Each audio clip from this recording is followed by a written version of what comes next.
And hello everybody, welcome to the Halloween special Pokémonsters Mini episode. For this episode, I've challenged myself to only have a week to make a Mini video. That's a weird name.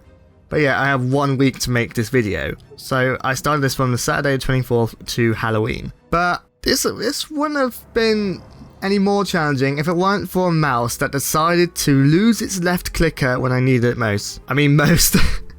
most. But yeah, problem was the left click on my mouse started playing up. It still works to an extent, but when I click and hold and drag, it sometimes lets go or double click for some reason. It's starting to play up, and I've got a new mouse on the way while recording this, but I have no idea. Anyway, so because this only took a week to make, I do apologise for the lack of quality. And let's start this possibly atrocious excuse of a video. The first ever invertebrate in the Pokemon creation series is a spider, Nephila Jurassica. Please, let's just have more invertebrates, give them some love, and here's why. As the name suggests, this arachnid lived during the Middle Jurassic, about 165 million years ago. In Mongolia's, forgive me for butchering the name, Dalgao bed,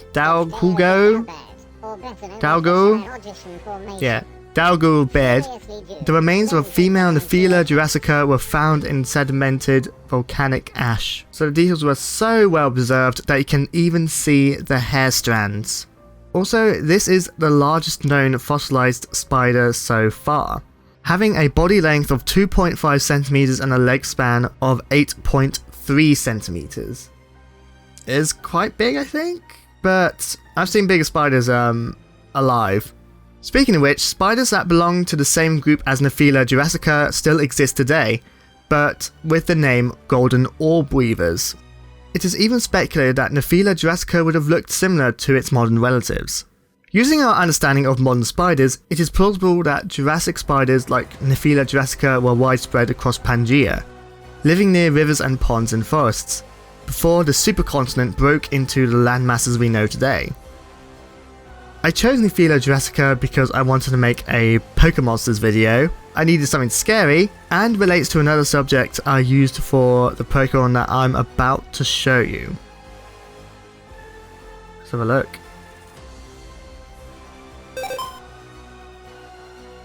Although they have elusive abilities, Gumila are only capable of changing into small children.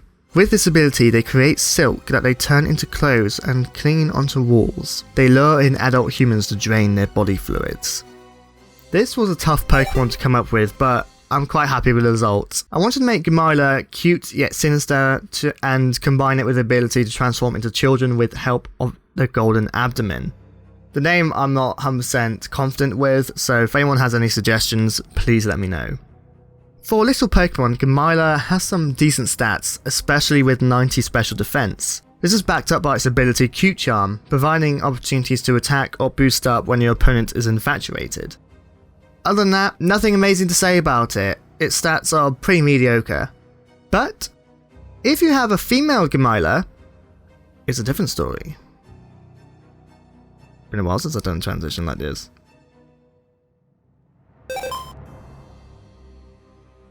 A fearsome Pokemon in folklore, Jurogama can transform into a beautiful woman to lure in unsuspecting men. Unlike Gumila, Jurogama's anatomy makes it difficult to spot from a regular woman, as it can mimic the joints of a human, enabling it to interact with its surroundings. They are also capable of basic human speech. Not all Jurogama are this fearsome. Either some Jurogama that were once women, or Jurogama caught by trainers, are said to be delightful and well-mannered. Sometimes, they are left to babysit young children. Like before, Jurogama was difficult to design, as I wanted to be vague about its anatomy being similar to a woman, while still looking like a spider. At first I was going to make this eerily obvious, as you might be able to see in my speed up video when it's out. but I instead wanted to be vague. Besides, the abdomen should say enough. Although I may have done a sketch of how it can pose as a woman, which I'll show you on screen.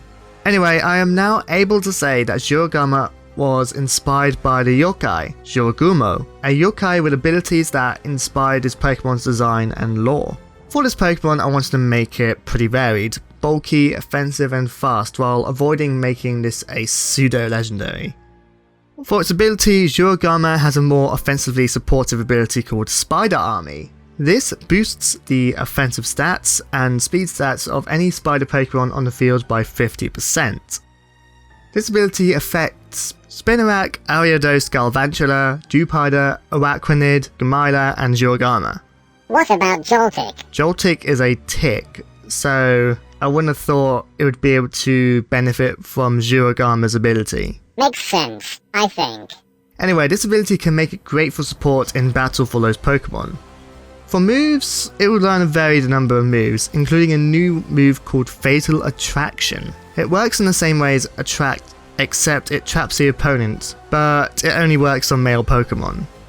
I would suggest using this Pokemon as a fast tank with Fatal Attraction, Toxic, Knockoff and Sticky Web. Confused way it will make battling Jurogama a massive pain as well. While I show off these what I think are beautiful shinies, I would like to thank Gaijin Goomba for making an easily accessible series about yokai and exposing me to a website that made choosing a yokai a breeze, especially for this challenge. If you're into culture and video games and anime, please check this guy out. I'll probably put the series, his yokai series, in the description below. I'm just recording this ending in advance, just in case I won't be able to get to record before Saturday. Wish me luck future editing me, and I'd like to thank you all for watching this video.